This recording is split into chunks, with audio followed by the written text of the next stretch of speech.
Hi everyone, welcome back to the channel. Today we'll be diving into the latest updates on motorhome prices 2025 and 2026. And after that Chancellor's budget, where do we think the market's going to be?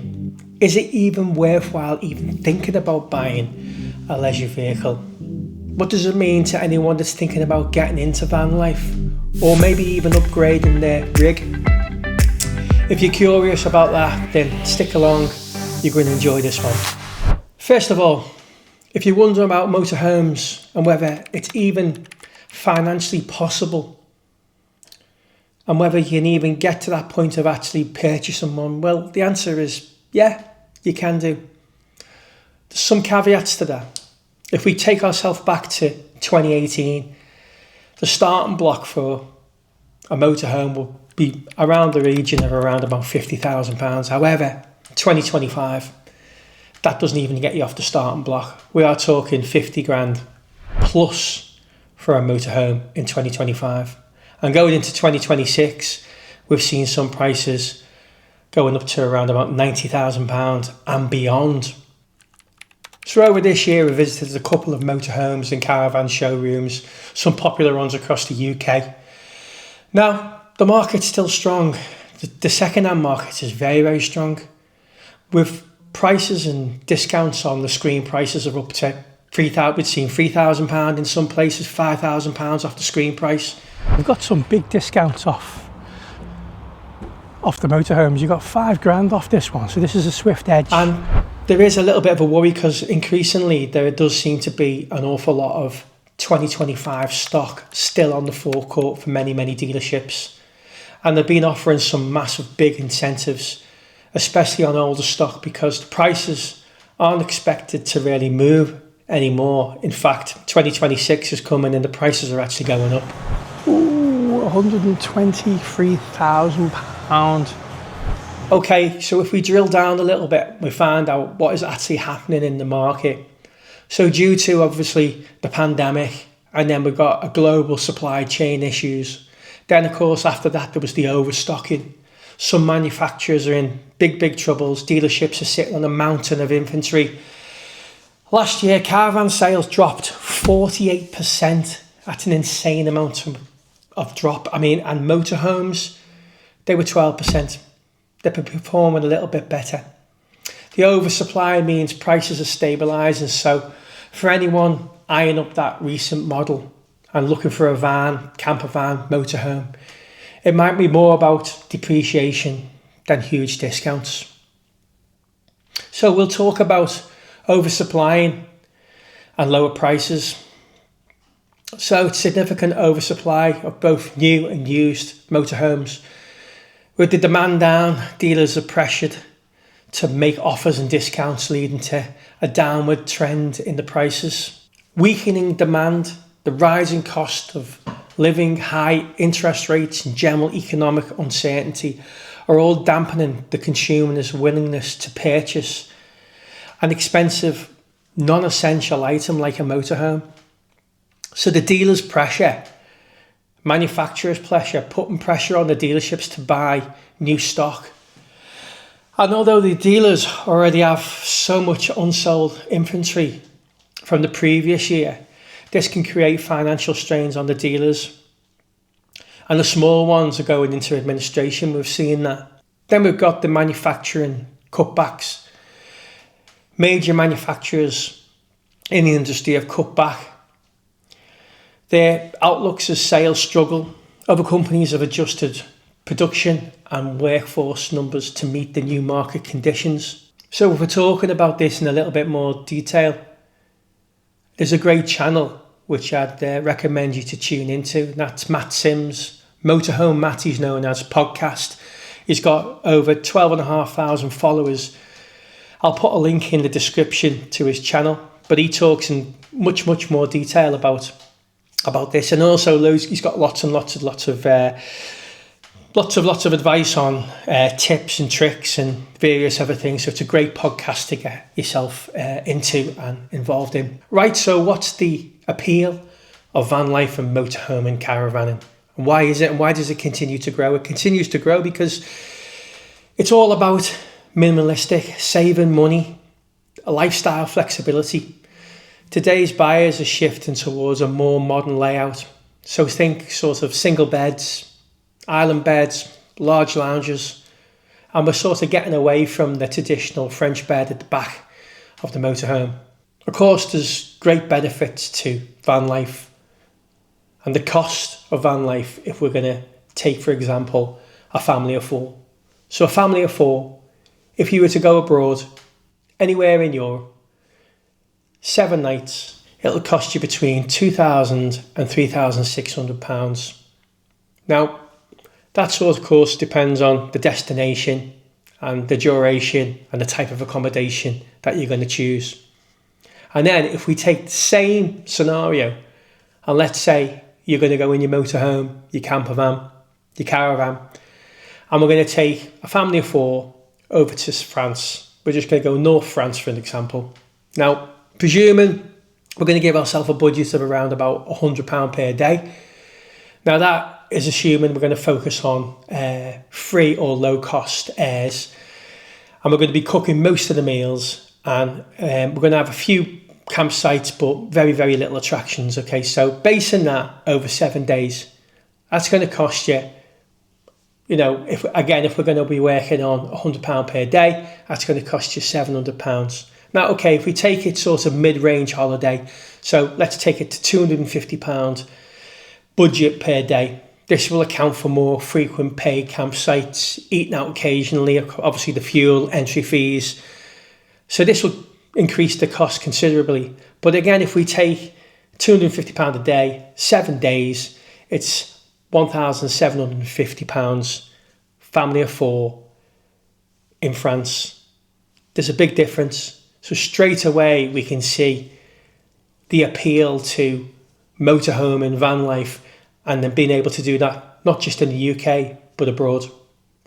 I know we're going to get some comments on that one, and that's why I tried to keep the range, sort of low budget to sort of mid-range as well, because we know we can do it on very affordably by taking the likes of airs or park ups, because when we go again abroad and over to Europe, the facilities for motorhomes and caravans are much, much better than in the UK. There's lots of park ups, there's lots of stations where you can pull over and get your water and drop your waste and things like that. So we just don't have them facilities in the UK, and you can do it on a really, really tight budget. So again, I'm looking for your comments on this, guys. So if you've been abroad and you've been away and you've had some good experiences, bad experience, then please let me know in the comments. Okay, so we've had the budget, and we know that, taxes are going up. We know that, things are going to cost us a little bit more money now, as it does. It's not all smooth sailing. We've got the economic pressures, the interest rates, inflation. And then, of course, the potential changes in financial rules could impact the sales of vans and the prices of the vans. Plus, also, the industry is also trying to grab hold of how to develop an affordable, efficient electrical motorhomes, because this is going to be a big thing in the future. We've got deadlines in 2035. There's going to be a ban on fossil fuels, and vehicle sales in the UK means that it's going to be a difficult period in the future for the industry. The core challenges lie, of course, in adapting a large vehicle, a heavy, long-range vehicle with the electrical technology. And have we got that in place now? I mean, we do have some, limitations in what we can do. The challenges of that, first of all, we're going to cover just sort of battery limitations. So we know that the weight issue is a big thing. So large batteries need to power the motorhome. We've got all the appliances in the motorhome. We've got our heating, our cooking, our refrigeration. There's going to be a significant amount of weight as well. So we're going to have the weight and the payload from the batteries on the bottom of the van. So we're already struggling at 3.5 ton or 4 ton. I mean, what sort of weight is going to be these vans? They're going to have to look at, the structure of the vans, how they're made, the type of materials that they use in the vans to try and keep the weight down. And then, of course, we've got to think about charging networks. The UK government is still investing quite heavily in the infrastructure, but there's still big challenges there. You know, we need more charging points for larger vehicles, especially rural or off-grid locations, you know, which are very favoured by motorhomes. So, you know, we've got to think about those areas. And then, of course, we've got to think about if we're going to go electric with the motorhomes, then we've got to think about the campsites. So when we're going to these campsites, we're going to have to think about, you know, how we're going to power these electrical vehicles. You know, what's the campsite's going to end up being, because we're going to end up pulling so much power from the campsite pitches, you know, not just for the appliances on board, but obviously we're going to be wanting to charge the batteries on the motorhome to get to the next destination.